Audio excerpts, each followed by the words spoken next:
الشیطان اللعین الرجیم بسم اللہ الرحمن الرحیم یا من ذکر شرف للذاکرین الحمد للہ رب العالمین والصلاة والسلام علی اشرف الانبیاء والمرسلین سید العرب والعجم جسمہ مقدس معطر مقدم نور الہدی مصباح الظلم شفیع الامم صاحب الجود والکرم مولانا ابی القاسم محمد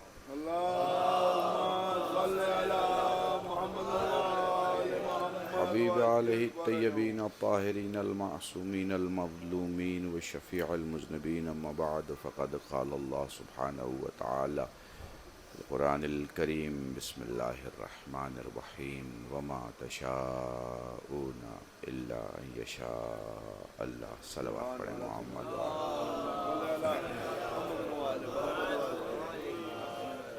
یہ بہت بہترین کلام، کیا کہنا، بہت اچھا اقبال بھائی، بہت ہی خوبصورت کلام آپ سب ذکر کر رہے ہیں۔ یہ تو بڑی بات ہے ہی، بڑی بات یہ ہے کہ آپ کربلا میں ذکر کر رہے ہیں۔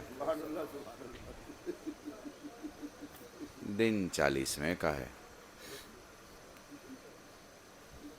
اور جب کہیں 40واں ہوتا ہے تو گھر والے نہیں رو پاتے ہیں۔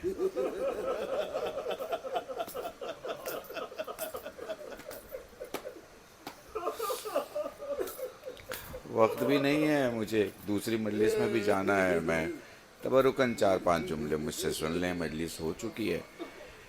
مجلس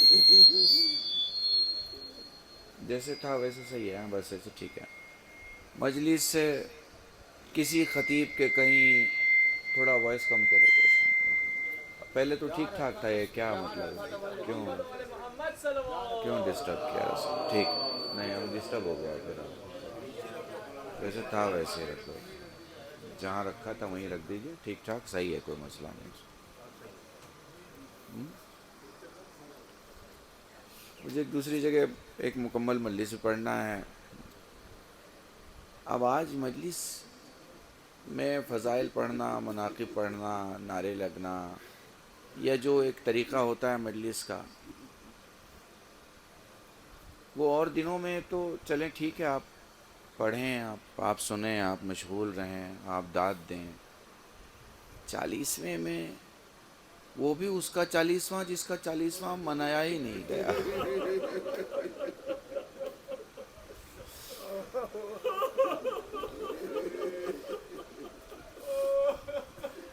ہمارے ہندوستان میں ایسا ہوتا ہے، کچھ پیسے والے لوگ ہوتے ہیں، بڑا پروگرام کرتے ہیں اپنے مرحوم کے لیے، بڑے ذاکر، بڑے عالم، بڑے مرثیہ پڑھنے والے سب بلائے جاتے ہیں۔ کبھی کبھی ایسا بھی ہوتا ہے کہ کسی غریب کے گھر کا 40واں ہوتا ہے تو اس کے پاس پیسے نہیں ہوتے ہیں، وہ ذاکر نہیں بولا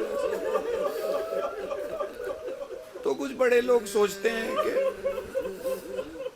یہ خرچ وغیرہ کم ہونا چاہیے، ایسا پروگرام ہونا چاہیے کہ ہر غریب اپنا 40واں اچھے سے کر لے، مگر یہ کسی نے حسین کے لیے نہیں سوچا۔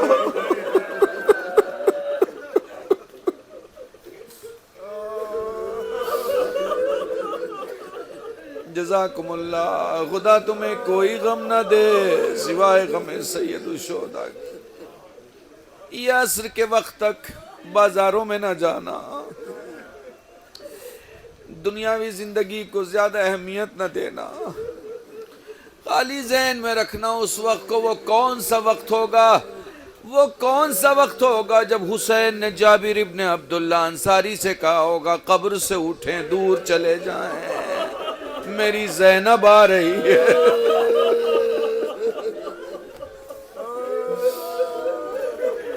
ضرور جالیوں تک ہاتھ پہنچائیں، ضرور روضے کی زیارت کریں، ضرور جائیں بوسہ لیں، طواف کریں، زیارتیں پڑھیں، مگر اس وقت کا احترام کریں۔ وہ کون سا وقت ہوگا جب قبر سے لپٹے ہوئے جابر سے حسین کہتے ہیں ذرا دور چلے جائیں، میری زینب آ رہی ہے، دو قبروں پہ زینب آئی ہیں، ایک حسین کی قبر، ایک نانا کی قبر۔ مدینے پہنچی ہیں، بس ایک جملہ اور یہی مجلس تمام کر دوں گا۔ جناب سید سجاد کے پاس عبداللہ کے کہتے ہیں، میرے وقت کے امام، اگر ممکن ہو اپنی پھوپھی کو گھر بھیج دیجئے، میری طبیعت ان دنوں ٹھیک نہیں رہتی۔ جناب زینب اپنے گھر آ گئیں۔ عبداللہ گھر میں داخل ہوئے، دیکھا ایک بی بی ہے جو ماتم کر رہی ہے۔ کہتے ہیں بی بی میرا گھر پہلے سے ماتم کدا بنا ہے، مگر اس شہر میں ایک امین امام ہے، آپ چاہیں تو میں آپ کی سفارش کر دوں۔ پردہ ہٹایا، فکشف النقاب عن وجہ۔ عبداللہ زینب کو نہیں پہچانا، جس سجاد کے پاس بھیجنا چاہ رہے ہو اسی سجاد نے بھیجا ہے۔ جزاکم اللہ۔ کچھ یاد آیا، مکان کے اندر گئیں، ایک گٹھری لے کے آئی، گٹھری کھولی، ایک جلی ہوئی مسند نکالی، بھیا سننا، جلی ہوئی مسند نکالی، سجاد سے بیٹھنے کو کہا، فرمانے لگی، سید سجاد، کربلا سے لے کے شام تک، شام سے لے کے مدینے تک میں نے تجھے تیرے بابا کا پرسہ نہیں دیا، اے میرے لال تجھے تیرے بابا کا پرسہ، تجھے تیرے چچا کا پرسہ، تجھے تیرے بھائی علی اکبر کا پرسہ۔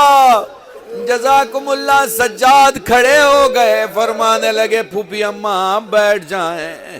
بابا کی مسند پہ پھوپھی کو بٹھا کے فرماتے، پھوپھی اماں آپ گواہ تھی، ہاتھوں میں ہتھکڑیاں تھی، آپ نے دیکھا تھا پاؤں میں بیڑیاں تھی، آپ جانتی تھی آپ کا سجاد بیمار تھا، چلتے خیموں سے آپ ہی اٹھا کے لائی تھی۔